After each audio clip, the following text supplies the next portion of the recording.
రాజసయాది సంగములు చేసి రాజసంగములు ఉదింపలేల తత్వముల రాజ్యములు కైకొనాలి. ఆ మాటలకేమి గాని నేను అంశము చెప్పిన వినుము.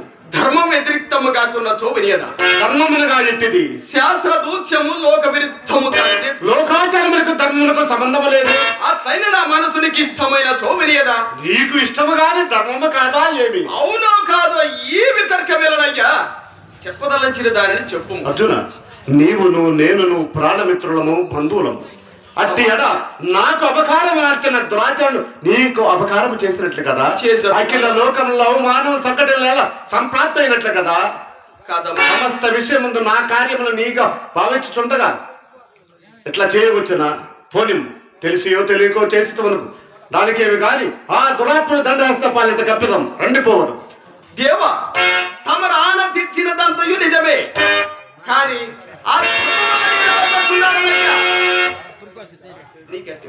నీకట్టి వయం పార్థ వయోధిష్ఠుడను గురుజనములు ఆలోచించినప్పుడు కొంటికి వాడు ధర్మమున గర్వంతో విచారింపకే భార్గవ రాముడు పుత్రయోగులు తల్లి తండ్రులు గొండ్రగొట్టి శ్రవణేశను తనయులు మాతృశాసం మన పారదర్శి కావున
చెప్పినను మూర్ఖత్వ వేడుకున్నావు.